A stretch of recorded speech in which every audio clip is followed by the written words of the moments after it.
Okay. All right. See ya. Okay. Bye-bye. We gotta go quick. My rotisserie is calmed down. I put a rotisserie chicken on it when Yeah. I came over here. Anyway, and you know I love cooking. And you know what? I want to say something because I'm just thinking about this now while I'm thinking about my chicken. Thinking about Magnum on the forum. Yes. He's in Louisiana, and they just got rocked Yes. by that hurricane, and they're probably going to get hit by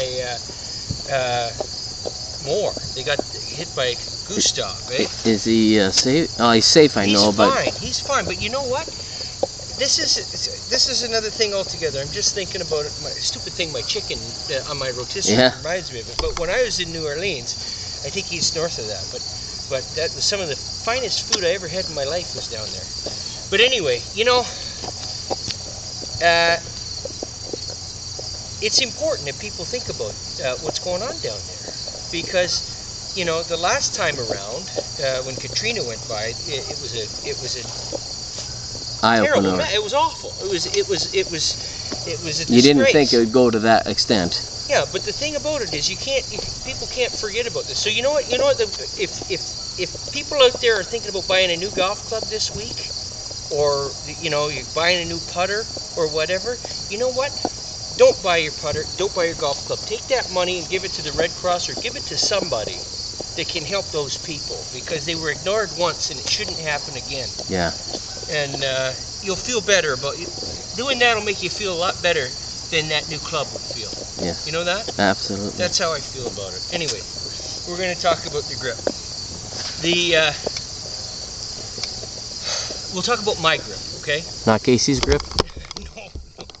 But anyway, there's lots of ways to hold a golf club. We can hold it strong in the left hand, and I'll hit one like that.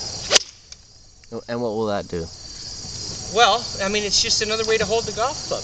You're going to hold it off, and you're going to pull it differently. So that's a finger grip in the left hand. So the other thing is too, that low left release is easier to execute with a grip like that, because you're going to be coming through more like this. So you would just be holding and be sort of coming down like that. So you'd really just be hitting it on the practice, and it will tell you what it's doing. And then if you like it, and it can be repeatable. Well, I mean, the big thing is if you got your pivot going, you're going to be pulling the golf club. Okay, that's the thing. So we'll do that again. I'll hold it. That's a typical grip in the fingers of the left hand. I use a grip that's kind of a combination of what Mo did and what Hogan did. Okay, Mo had it in the palm and kind of over, and his hand a little bit under like that. Yes. So that's how Mo would hold it, right? Yeah. But he's still pivoting the same and pulling through the same and everything else.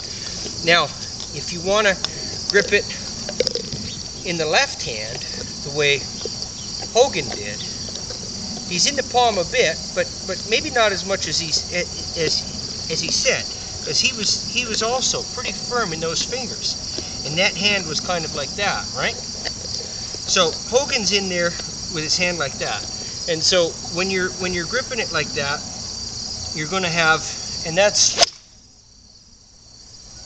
that release those guys are talking about, where it's kind of shooting out low and over to the left. Now, my grip is kind of a combination, because I like it in the palm of the left hand, so it's across like that. Still low? I like the thumb straight on top. Yeah.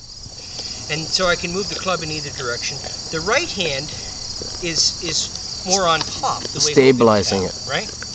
And so that's basically my hold on the golf club.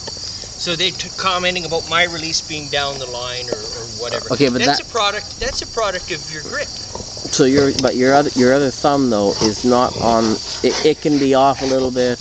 Well, that's another issue altogether, because what you do with your right thumb is going to affect how you take the golf club back, right? So, for instance, I may pinch the shaft with the right thumb and forefinger to make sure it goes back a certain way. and that's going to give me a nice little leak. So that's a shot shaper. That's something you shape. Well, it's going to shape your plane on the way back, right?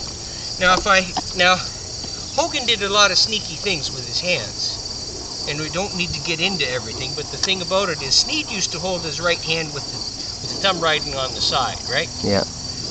Down here. And Hogan had these fingers married to each other. The thumb and this V was married. But the thing about it is he was sneaky because even though he did that, he didn't necessarily maintain that, depending on what kind of a shot he wanted to hit.